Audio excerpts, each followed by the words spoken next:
Hi! Hello! Kumusta ka? Okay guys, itong ipapakita ko sa inyo at isi-share ko sa inyo ngayon guys, yun ang ating pinagong. Kung alam nyo ba yung pinagong sa Sariaya, pero hindi ko sinabing doon galing ha. Ito yan, nakatikim kasi ako guys minsan nung kasi madalas mag-deliver sa previous ko na work, yung driver ng inorderan din namin. So, nainganyo ako guys na kahit siya magaspang, masarap kainin guys, talagang milking-milky guys, oo. Ito Wow! guys, isi-share ko sa inyo. Dito gumawa ako ng DIY dito. Talagang halos nakukuha ko talaga guys yung lasa. Oo. Eh kasi guys, kung marunong na tayo, makatikim lang tayo, halos alam na natin yung mga maaring ilalasa. Oo, halos alam na talaga. Okay guys, dito lagi ko nga sinasabi sa inyo na bago tayo gumawa nito, kailangan malinis ang ating kamay kasi ako basta tinapay bihira lang akong gumagamit ng gloves, oo.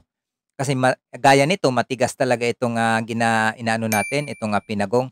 Kasi nga beso mano-mano ito para makakagawa kayo ng kahit mano-mano, kahit wala kayong roller or mixer or spiral mixer na kakagawa tayo guys. Ayan. Ang ating ingredients may measurement yan kada lagay natin, oo. Ito guys medyo matigas to guys kaya sundan yung mabuti ang ating procedure nito para inyong makukuha. Talagang ano 'to guys, kung inyo 'tong ma-try, lalo na 'pag, sabihin na nating nabahaw 'to guys, talagang masarap talaga ang ating pinagong, oo. Hindi man talaga ito nagmula do'n sa pinaka-original, pero garantisado ko sa inyo na talagang masarap ito guys, oo, totoo 'yan. Ang ating pinagong na recipe.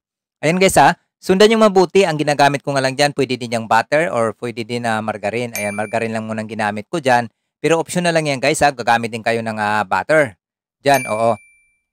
Puwede din gamitin ninyo ang brown sugar, oo, brown sugar. Wag lang yung ano yung talagang kulay na asukal na, oo. Tapos maglagay lang din kayo ng sabihin na nating optional din naman ang food color pero mas maganda kasi sa pinagong na nilagyan natin ng food color, oo. Ngayon guys, diyan sa ating pagmasa ng pinagong or paggawa natin, kahit nasa bahay lang tayo or meron lang tayong mga sabihin nating may larger man tayong lutuan diyan na oven, 'pag pangsarili natin guys, puwedeng-puwede na tayong gumawa ng pangmeryenda, oo. Kahit kalahating kilo lang gagawin natin or 1 kilo, puwedeng-puwede na 'yun. Ang optional na harina natin dito guys ang puwede niyo ring gamitin sa pinagong, first class at saka third class. Puwede ring first class or all purpose. Puwede rin. Baka kung pangkain lang naman natin na kahit ano namang harina diyan basta pangkain lang natin, hindi natin pambenta, okey lang 'yun. Oo. Ayan guys, tingnan natin, medyo matigas talaga siya guys, medyo matigas talaga ang ating dough. Kasi ire-rest pa natin ng konti 'yan bago natin 'yan iro-rolling pin na lang, oo. Para magiging kahit papaano maging maganda ang himulmol ng ating tinapay sa loob, oo. Sana kasi inyo itong ma-try ang ating pinagong kung ang procedure kasi nito. Payo ko sa inyo guys kung inyo 'tong i-try, tingnan niyo munang mabuti ang ating procedure, oo. Kasi kung recipe kaagad ang ating unahin, hindi natin alam ang procedure kung paano, mahirapan tayong bumuo. Oo, o kagaya niyan, oh. Ayan, 'di ba? Nire-rest ko muna siya sandali, mga 20 minutes lang tapos nakaalsa na 'yan siya, nilalagyan ko na siya ay nilapad ko na at pina-flatten ko na diyan, gamit lang yung aking DIY din na barilya, oo, or rolling pin, oo, ayan. 'Pag sa tingin niyo guys na parang pino na, puwede niyo na ng iro-roll 'yan tapos, puputulin niyo na 'yan, oo. Gano'n lang dahil wala naman tayong roller, pinapakita ko talaga dito yung kung paano tayo makakagawa ng DIY kahit wala tayong bakery equipments, kahit sa mano-mano lang nakakagawa tayo talaga ng iba-ibang klase. Techniques lang guys ang gagamitin natin oo, technique lang. Ngayon, 'yan pagkatapos yung ipa-flatten 'yan, maramdaman naman natin, maramdaman natin yung masa, yung dough natin na medyo malambot na or parang pino na, maramdaman natin guys, makikita natin talaga at maramdaman na puwedeng-puwede na siyang gawin, oo. Puwede na nating putulin. Kasi habang iniikot natin 'yan or atin yang binabaston, 'pag ganyan, naramdaman natin yang ano, yung pino o yung medyo pino na siya. Dito naman is wala namang problema 'to guys kasi, nung pag ako ngayon umuwi sa probinsya, nakikita ko rin 'to marami nag-aakyat sa mga bus na, oh, pinagong, pinagong, pinagong, pinagong. Oh, marami yan guys, napakadami talaga sa parteng Quezon yan, oo. Napakadami talaga. May kamahalan na nga talaga sila ngayon, ang kanilang, tinda kasi nga mas kilala talaga sa Quezon ang, pinagong natin, oo.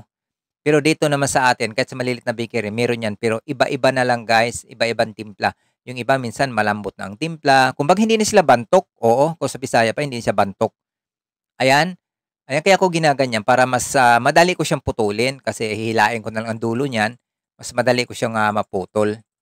Diyan naman sa pagputol guys, depende sa inyo, kung, ilang grams ang gusto niyong laki, oo. Nasa inyo na 'yan kung anong, laki ang iyong bentahan or halimbawa 25, 20 to 25 grams puwede na 'yan sa ₱3. Oo, ₱3 ang benta natin hanggang 4, oo. Kasi talaga medyo mahal na rin talagang pinagong. Oo, kasi ang ating ingredients yung ginagamit lalo na yung buttermilk or powder milk na original, talaga naman pong, maganda. Diyan guys, huwag niyong kalimutang, pagkatapos pigurin, paalsahin niyo lang siya ng konti, oo.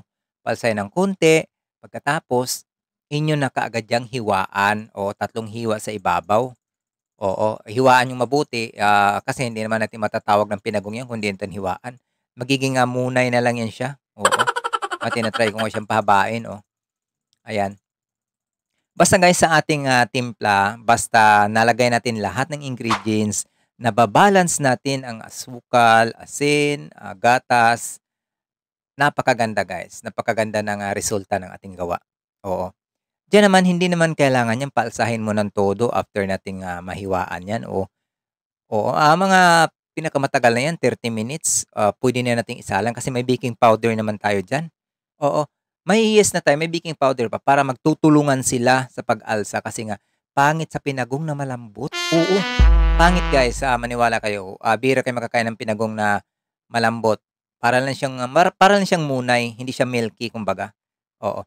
Okay, sana sana guys inyo 'tong ma-try ang ating, pinagong. Ito yung napakadaling gawin, napakasimple ng mga ingredients natin at, maaari niyo talaga itong pagkakitaan. Oo, maging, maparaan lang kayo at, madiskarte lang kayo dito sa ating pinagong. Andiyan naman ang, pagluluto natin, oh, ayan ginagamit ko ngang panggatas kasi nando'n sa kabila ginagamit yung, brass, oo. Ah, i puwede din naman niyang, ganyan na lang ang gagawin pero kailangan talaga may brass yan para maganda, oo.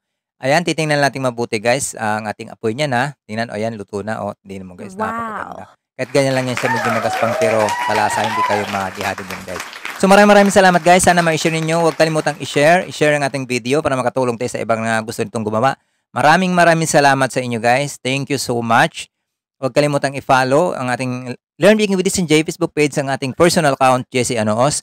Maraming salamat. Idama niyo rin ang ating YouTube channel at hit ang bell button para sa inyong ma-notify agad kayo guys sa kada upload natin sa ating mga baking recipe tutorial. Okay?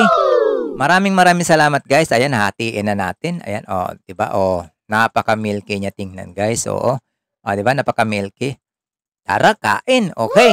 Maraming salamat guys. Maraming salamat. Sana nakapagbigay na naman ako sa inyo ng idea. Magkita-kita tayo sa ating next video.